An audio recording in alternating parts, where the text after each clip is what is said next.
Hey everyone, this is Angela from Bake It With Love, and today we're making another classic cake. It is an easy carrot cake. We're going to do all one bowl. This is my fastest, easiest way to make this cake, and it's a favorite.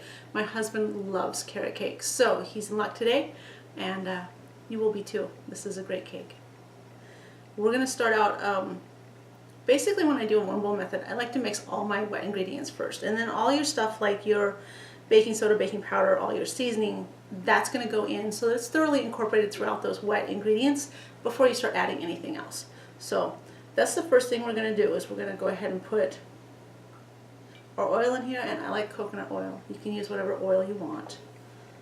This doesn't really have to be in any specific order, but there's my vanilla, all of my eggs, and then I'm going to whisk these together before adding my sugars. I'm just going to go ahead and break those eggs up and get them distributed throughout my oil. So like setting out your ingredients, eggs, milk, butter, what have you, to come to room temperature so that your baking results are better. Mixing up stuff with the whisk, breaking up your eggs like that, incorporating them so they're evenly distributed right away helps too. So there's my brown sugar and my white sugar.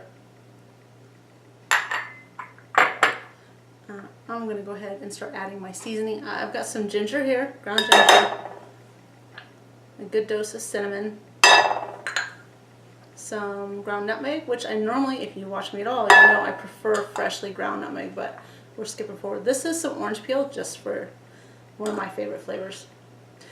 Baking soda and baking powder.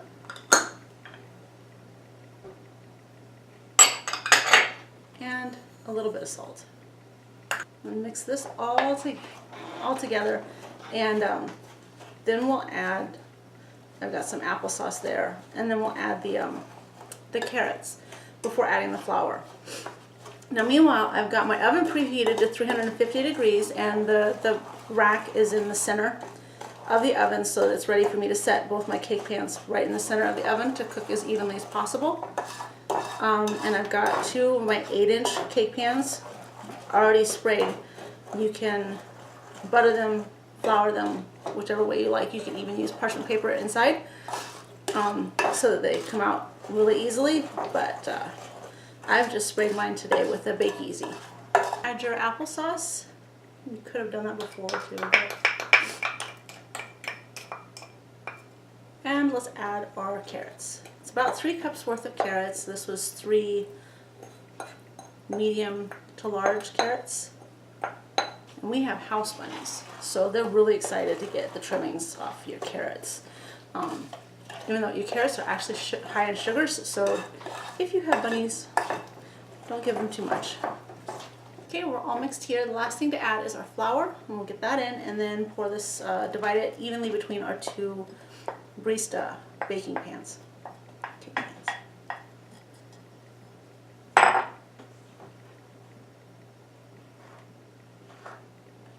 Okay, we're just going to go ahead and pour our carrot cake batter into our 2 cake pans here, and we'll get these started in the oven. We're going to let them bake for about 30 minutes before checking them, again at 350 degrees, which is 175 degrees Celsius.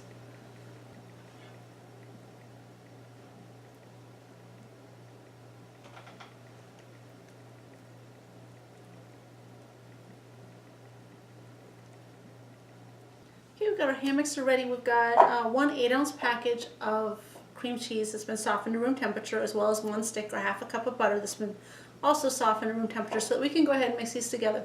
We've got a couple cups of powdered sugar here, and I'm going to use some vanilla bean paste instead of extract. But I'm going to go ahead and get these mixed together. We'll be adding the powdered sugar. If you need any moisture, you can use heavy cream or milk. And so we're going to get this combined for our carrot cake for the frosting for it. Use your spatula as needed to go ahead and shove everything back down towards the center.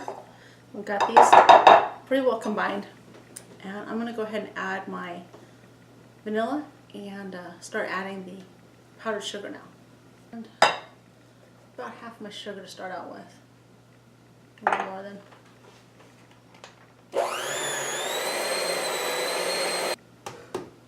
Okay, we've got a wonderful smooth creamy here now. I'm going to go ahead and get this all ready to put on our cake. So our frosting is ready to spread on our carrot cake. I am just going to do a layer in between a layer of my frosting between my layers of cake, and then on the top, I'm not going to do the sides. I'm going to do kind of a semi-naked cake. So that's the plan today. So I'm going to do a nice generous dollop here in the center. I'm spreading out towards the edges, trying to keep my frosting fairly level and even. So that's my goal without going past the edges of the cake too much too. Okay, that's good enough to go ahead and set our next layer of our cake on that, and we'll kind of press it down and then we'll go from there. I'm going to do kind of the same thing on the top here. I've got enough frosting to do the sides, I'm sure, but that wasn't the idea. And then if you've got a preference, we like to use walnuts on our carrot cake. So I know some people mix them in. I don't like them in my cake, but walnuts on top. I'm going to set them, I'm going to break them, kind of crush them with my meat tenderizer, and I'll sprinkle it from the center.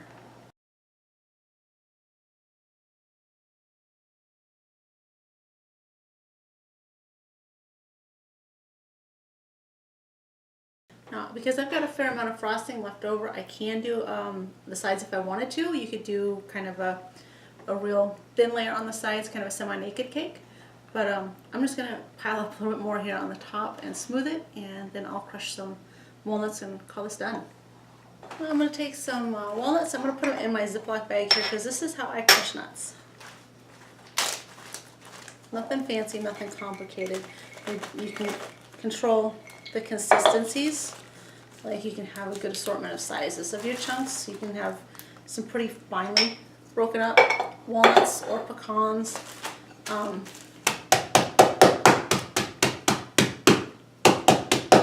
Okay, and I'm going to sprinkle these in the center of my cake here on top. And I'm just going to let it pile right in the very center of the top, and I'll push it out from there.